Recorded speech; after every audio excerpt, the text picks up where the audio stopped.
여러분 추수감사절 잘 지내셨습니까? 가족들이 모이기도 하고 또한 이웃들과 함께 기쁘고 또한 감사한 시간을 보내셨으리라 생각이 됩니다. 추수감사절이 지나서 이제 다음 절기는 성탄절이죠. 추수감사절 그리고 성탄절 그 사이의 기간을 여러분 뭐라고 하시는지 아십니까? 쇼핑 시즌이라고 합니다. 어제 그제 금요일은 미국에서 뭐라고 부릅니까? 블랙 프라이데이라고 부르죠.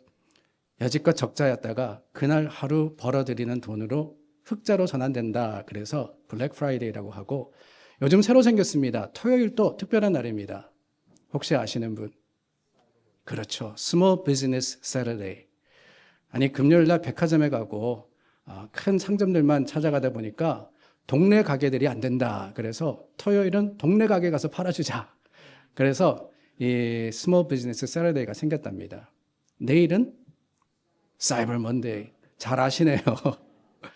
그러니 과히 쇼핑 시즌이다라고 아니 할 수가 없습니다. 그런데 여러분 실은 이 기간은 교회에도 굉장히 중요한 시간인데 여러분들이 잘 아시듯 대강절의 기간입니다. 늘 추수감사절이 지난 바로 그 다음 주일부터 시작해서 성탄절 전까지의 기간, 그 기간을 교회는 대강절, 애드벤트라고 하면서 특별한 의미를 가지고 지킵니다. 무슨 의미냐? 기다림이라는 그 의미를 가지고 예수 그리스도의 재림을 준비하고 그 재림을 기대하는 바로 그 기간이 대강절입니다. 2000년 전에도 메시아의 오심을 기다리는 사람들이 있었고 오늘도 예수님의 다시 오심을 기다리는 우리들이 있지 않습니까? 그런데 이 기다린다라는 게 뭔지를 생각해 보면 두 가지가 있는 것 같아요. 그냥 막연한 기다림이 있는가 하면 구체적이고 분명한 기다림이 있습니다. 다르게 말하면은 기다림에는 희망이라는 기다림이 있는가 하면은 소망이라는 기다림이 있다라고 하는 거예요. 희망과 소망. 아니, 그 말이 그 말이지 뭐가 다르냐라고 하실 것 같습니다. 사실 사람들은 희망과 소망을 구분 없이 사용합니다. 그러나 이 둘은 분명히 다른 겁니다. 성경에 나오는 소망이라는 단어는 히브리어로는 체세크라는 단어입니다. 이 체세크라는 말을 헬라어는 엘피스라는 말로 번역하였고 영어 성경들은 뭐라고 번역하느냐? 호프라고 번역을 했어요. HOP. 여러분 소시적에 영어 공부하실 때 HOP의 뜻이 뭐라고 배웠습니까? 희망이라고 배웠죠. 희망, hope. 그렇게 배웠습니다. 그런데 우리가 사용하는 개역 개정 성경에 보면은 이 hope라는 단어, elpis라는 단어를 하나같이 희망이 아닌 소망이라는 단어로 번역을 했어요. 분명히 희망과 소망의 차이가 있기 때문에 그렇습니다. 무슨 차이냐? 희망이란 앞일에 대하여 어떤 기대를 가지고 바랍니다 라고 번역이 되었습니다. 그러니까 희망이라는 것은 무엇인가를 막연히 바라고 은근히 기대하는 바로 그 마음이다 라고 하는 거예요. 그렇게 되기를 바라는, 그러나 확실치는 않는. 왜 변진섭의 노래 여러분 아십니까? 희망사항이라는 노래 있죠. 희망사항. 그 가사가 이렇습니다. 청바지가 잘 어울리는 여자, 밥을 많이 먹어도 배 안 나오는 여자, 내 얘기가 재미없어도 웃어주는 여자, 난 그런 여자가 좋더라 그러면서 한 10대까지 20가지가 넘는 것 같아요. 자신의 희망사항을 나열하고 있습니다. 그런데 여러분, 그런 여자가 세상에 어디 있습니까? 모든 것을 다 갖춘 여자 어디 있겠어요? 그래서 제목이 뭐냐? 희망사항이라는 거예요. 희망사항. 아니 있다 한들 그렇게 완벽한 여자분이 날 좋아하겠어요? 진짜 말 그대로 희망사항입니다. 그러나 소망은 그것과는 좀 다릅니다. 소망은 막연한 기대가 아니라, 막연한 바람이 아니라 객관적인 약속에 기반한 구체적인 믿음을 의미하는 거예요. 체세키라는 그 말은 하나님의 약속을 약속 그대로 믿는 것을 의미하기 때문에 우리는 기다리면은 반드시 이루어질 것을 확신하고 믿음으로써 오늘을 살아가게 되는 겁니다. 그게 소망이에요, 그게. 우리가 환난 중에도 즐거워하나니 이는 환난은 인내를, 인내는 연단은 희망을 이루는 줄 아니죠. 소망을 이루는 줄 알미로다라고 했습니다. 왜 그렇습니까? 다름이 아니라 확신하기 때문에 그런 거예요. 확신하기 때문에. 분명히 거기에 하나님의 약속이 있다는 거예요. 우리가 환난을 겪는다 할지라도, 여러 가지 어려움과 여러 가지 아픔 속에 있다 할지라도 여전히 인내함으로 주님의 약속을 붙들면 어떻게 됩니까? 이루어지는 거예요. 그래서 소망이라고 하는 겁니다. 그렇다면 여러분, 오늘 우리가 시작하는 대강절은 어떤 기다림의 계절입니까? 희망의 계절입니까? 아니면 소망의 계절입니까? 소망의 계절인 거예요. 소망의 계절. 하나님의 약속에 바탕한 구체적인 믿음, 그 믿음의 표현과 실천이 있는 기간이 바로 이 성탄의 기간, 애드벤트의 기간입니다. 약속이 있기 때문에 거기에 담대한 참음이 있고 그 시간이 길어지더라도 포기하지 않는 인내가 있는 거예요. 오늘 저희가 나눈 본문, 예수님이 아기 때 성전에 올라가신 일입니다. 근데 거기에 시므온이라는 분의 이야기가 나오지 않습니까?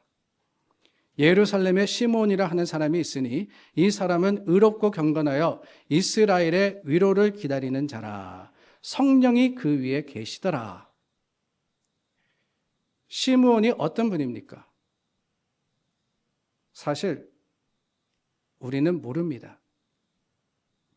성경에는 그분의 직분이 뭔지, 어떤 지위에 있었는지, 가문은 어떤지 아무것도 없습니다.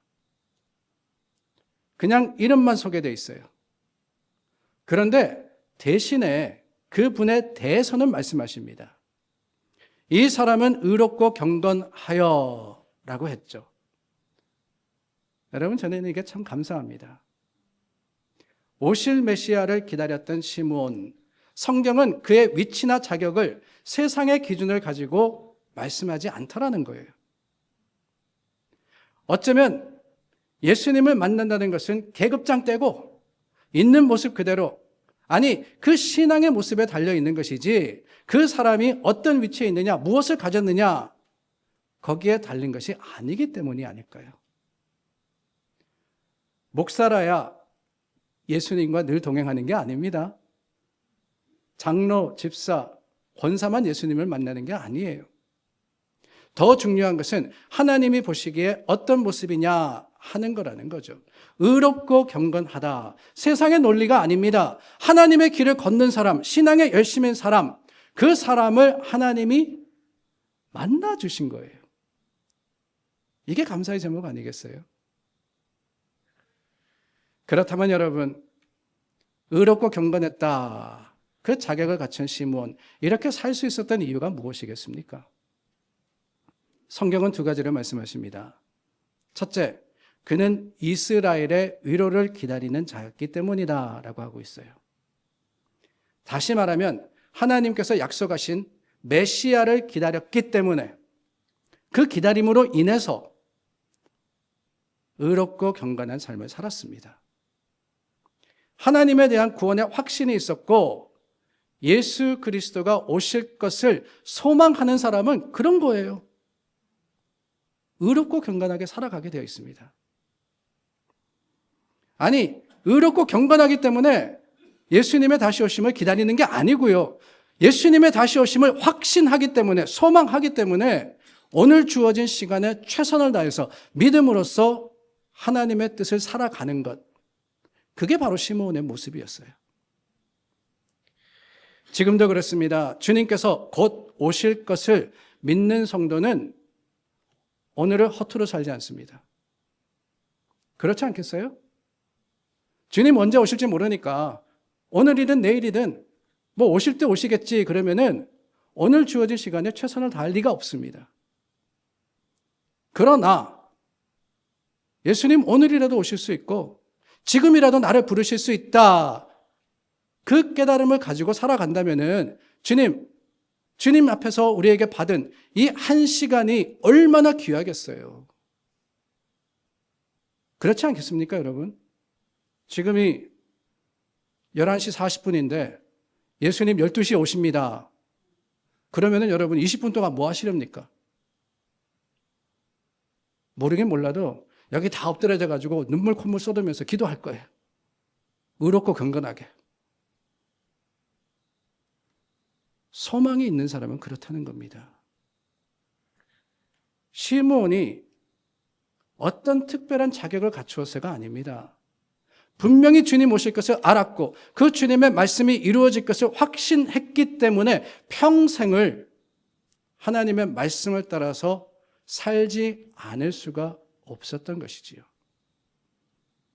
반면에 메시아 오신다는 사실을 이스라엘 사람들은 몰랐느냐? 다 알았습니다. 어릴 때부터 배웠습니다. 수많은 예언자들을 통해서 선포되신 메시아에 대한 예언의 말씀을 지식적으로는 어느 누구도 알지 못하는 사람이 없었습니다. 그런데 왜 그들은 그들의 삶의 모습 가운데 하나님을 찾고 하나님을 구하지 않았을까? 왜 주신 시간에 최선을 다해서 주님의 오심을 준비하지 않았을까? 다름이 아니죠. 막연한 희망 가운데 살았기 때문에 그런 거예요. 그럴 수도 있지 않을까? 그럴 수도 있지 않을까? 정말 말씀의 약속을 붙들고 소망하지 않았던 겁니다. 지식적으로는 알았습니다. 그러나 믿음으로는 몰라도 그렇게 모를 수가 없었던 거예요. 지금 우리는 어떻습니까, 여러분? 그리스도인이라고 하는 우리는 정말 주님의 오심을 믿고 기다리고 있습니까? 세상이 난리라고 하고 정말 죄로 어둡다고 하지만 이때 마라나타 주님이 오시어서 빛으로 비추신다면은 이 세상의 모든 고통과 아픔이 끝이 날 것이라는 것을 우리는 믿고 그 믿음 가운데 주님 앞에 나와서 예배드리고 있습니까? 너도 나도 이럴 때 교회가 뭘 해야 한다, 그리스도인이 일어나야 한다 하는데 그 전에 오실 메시아를 기다리며 정말 주님을 의지하는 믿음의 모습으로 우리는 살아가고 있습니까? 진심으로 소망하는 사람은 그렇습니다. 그 소망 때문에라도 의롭고 경건하게 살아가는 사람들입니다. 체면이 아니에요. 사람들이 나를 보기 때문에 아니라 주님이 나와 함께 하시고 그 주님의 말씀이 틀림이 없기 때문에 그 약속을 붙들고 살아가는 시므온과 같이 우리도 주님 오실 것을 확신하기에 오늘 주신 시간에 믿음으로 최선을 다하는 그런 사람들이 될 수 있기를 간절히 소망합니다. 또한 여러분, 시므온이 의롭고 경건했던 또 다른 이유가 있는데요. 성경은 성령이 그 위에 계시더라라고 말씀을 하십니다. 예수 그리스도를 하나님으로 모시고 살아가는 백성이라면은 어느 누구나 성령은 함께 하십니다. 성령이 없는 게 아니에요. 우리가 하나님을 표현할 때 뭐라고 표현합니까? 무소부재라고 표현을 하죠. 하나님은 없는 것이 없으시다는 거예요. 모든 것에 존재하시는 분이십니다. 성령님도 마찬가지예요. 우리와 함께 하실 뿐만 아니라 믿지 않는 사람들과도 함께 하시고 교회에만 계시는 것이 아니라 우리의 삶의 터전에도 함께 하십니다. 그런데 중요한 게 뭐냐? 오늘 말씀을 가만히 보면은 25절에는 성령이 그 위에 계시더라라고 했고 26절 말씀에는 성령의 지시를 받았더니 라고 합니다. 27절에 가서는 성령의 감동으로 라고 표현을 하셨죠. 그러니까 그냥 성령이 계시네, 우리와 함께 계시네, 이게 다가 아니라는 거예요. 그 성령의 역사하시고 그 성령의 인도하시고 그 성령의 가르치심을 따라서 행할 때 그게 바로 의로움이 되는 것이며 그게 바로 경건함이 되는 겁니다. 우리 가운데 살아 역사하시는 성령님의 이끌려서 한 시간을 살더라도 그냥 내 뜻과 내 생각이 아니라 하나님의 마음과 하나님의 계획 가운데 살아가는 사람, 그 사람이 의로운 사람이며 그 삶이 경건한 삶의 모습이 아니겠습니까? 성령이 감동하시니까 거기에 모였던 수많은 사람들이 알아보지 못한 아기 예수님을 시므온이 보게 되었고 알게 되었고 고백하게 되었지 않습니까? 특별한 능력이 있어서가 아닙니다. 다만 예수 그리스도를 기다리는 그 간절한 소망의 믿음이 있었고 성령의 특별한 인도하심이 있을 때 시므온은 하나님을 만나게 된 겁니다. 우리도 그렇습니다. 시므온의 삶을 생각하면서 우리 자신의 모습을 돌아보지 않을 수가 없습니다. 어쩌면 시므온처럼 의롭고 경건한 삶을 살면서 예수님의 재림을 소망하는 사람들에게 특별한 성령의 감동과 지시가 있는 게 아닌가 그런 생각도 들어요. 그 성령의 역사하심을 우리가 알건대 성령에 맡겨진 삶을 살아야 되지 않겠습니까?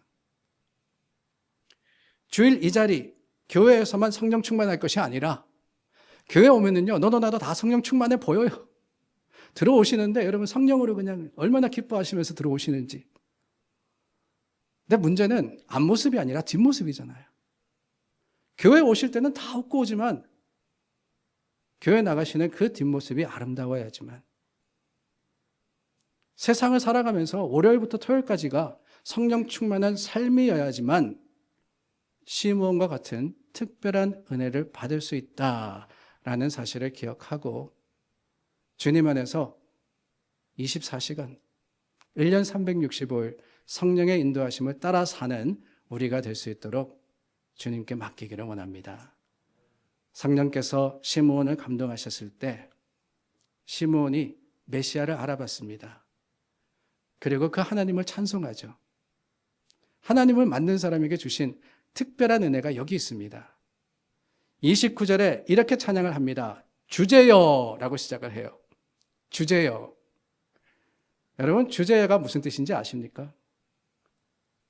사실 우리가 일상에서 쓰는 단어가 아니잖아요. 하나님 부를 때 주제여라고 그렇게 기도하시는 분은 아직까지는 못 봤습니다. 근데 이 주제여가 뭐냐? 어려운 말인데요. 영어 성경에 보니까 sovereign lord라고 되어 있습니다. sovereign lord. sovereign이라는 단어. 이 단어는 원래 헬라에 보면은 despotes라는 단어를 썼습니다. 근데 despotes라는 것은 absolute authority를 이야기하는 거예요. 그러니까 모든 것을 다스리는 권위.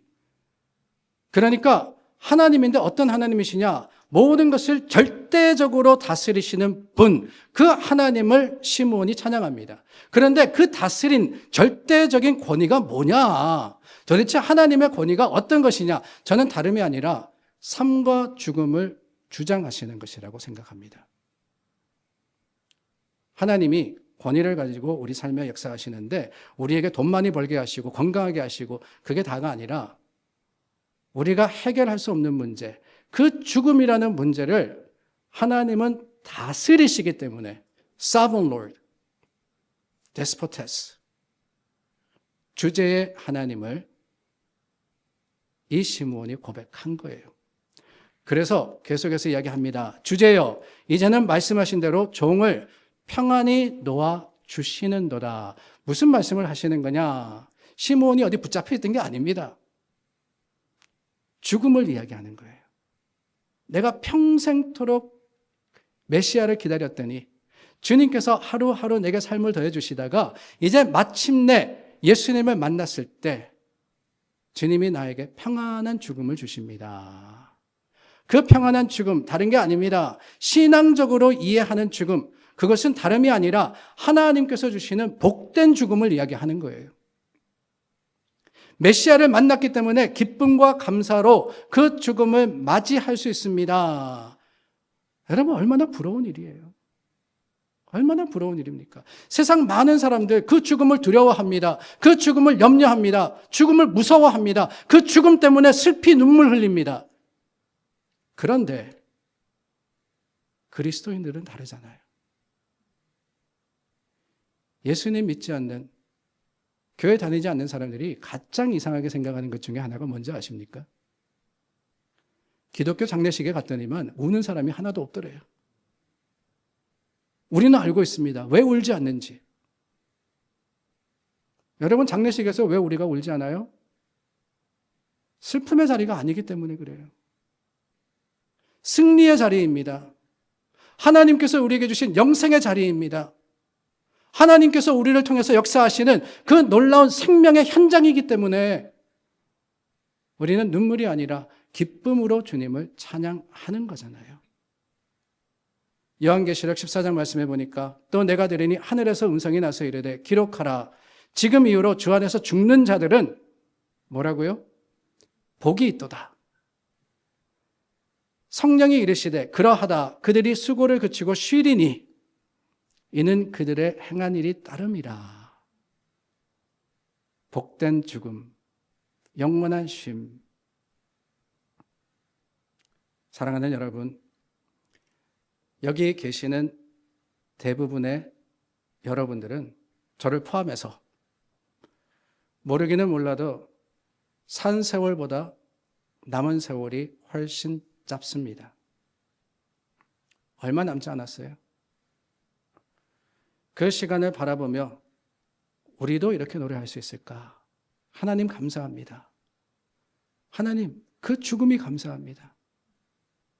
내 죽음이 헛된 것이 아니라 평생 선하신 하나님의 약속이 완성되는 시간이기 때문에 주님 참 감사합니다. 나를 놓아주셔서 감사합니다. 이제는 여한이 없습니다. 할 수 있는 우리가 될 수 있기를 바랍니다. 그 확신과 그 고백이 예수 그리스도로 말미암았다는 거예요. 그러면서 시몬이 34절 말씀에 가니까 예언합니다. 보라, 이는 이스라엘 중 많은 사람을 패하거나 흥하게 하며 비방을 받는 표적이 되기 위하여 세움을 받았고 또 칼이 내 마음을 찌르듯 하리니 이는 여러 사람의 마음의 생각을 드러내려 함이라. 예수님에 대한 말씀입니다. 많은 사람을 패하거나 흥하게 하며, 예수님의 임재가 있는 것에는 갈라져요. 사람들이 딱 나뉩니다. 예수님을 믿는 사람, 그 말씀의 약속을 붙드는 소망 가진 사람이 있는가 하면은 그 반대편에는 예수님이 오셨음에도 불구하고 영접하지 않고 그저 희망, 메시아의 이야기는 압니다. 그러나 확신하지 않음으로써 주님을 받아들이지 않는 사람들이 있습니다. 어떤 사람들이 패한 사람이니까? 예수님을 영접하지 않는 사람들은 패한 사람이에요. 죽음으로 말미암아 멸망할 사람입니다. 그러나 흥한 사람들은 예수님을 인해서 생명의 소망을 가지게 되고 죽음을 이기게 되는 겁니다. 지금도 여러분 복음이 제시되는 곳마다 사람들이 쫙 갈라져요. 어떤 사람에게는 예수님이 걸림돌이 됩니다. 아니, 세상 살아가는데 예수 믿는다는 건 너무 불편해라고 하지 않습니까? 일주일에 한 번 쉬는데 아니 그날 꼭 교회 가야 되나? 신앙이라는 것은 걸림돌이야. 장사하고 사업하는데 예수 믿기 때문에 이것도 못하고 저것도 못하고 그렇게 불편해가지고 어떻게 내가 부자가 될 수 있어? 걸림돌이 되는 거예요. 그런데 여러분 그 반면에 어떤 사람들에게는 예수님이 반석이요 모퉁이돌이 되시며 디딤돌이 되시지 않습니까? 예수님 때문에 오늘을 살아갈 힘을 얻습니다. 예수님 때문에 기다림에 지쳐 쓰러지는 것이 아니라 다시 한번 소망하면서 그 약속 붙들고 마음을 추스려서 성령이 인도하시는 길을 가게 되는 거예요. 예수님 때문에 세상에 어떤 일을 겪고 어떤 어려움과 어떤 문제와 어떤 아픔을 당하더라도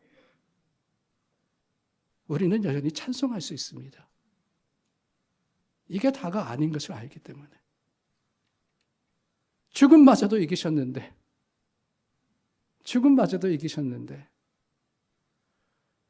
어찌 그 하나님의 사랑을 우리가 찬양하지 않을 수가 있겠어요? 오늘 또 이 긴 기다림이 오히려 주님의 주신 시간이며 기회인 줄 알아서 의롭고 경건한 삶을 삶으로써 하나님을 찬양하는 저와 여러분들이 될 수 있기를 바랍니다. 주님을 바라며 내 눈이 주의 구원을 보았습니다. 주의 구원을 보았습니다. 그 영생을 확신했습니다. 라고 고백하며 기다리는 사람으로서, 막연한 기다림은 아니라고 말씀드렸죠. 소망하는 사람으로서 세상을 이기는 저와 여러분들이 될 수 있기를 바라며, 그것이 성탄을 향하는 우리 교회의 선포가 될 수 있기를 예수님의 이름으로 축원합니다.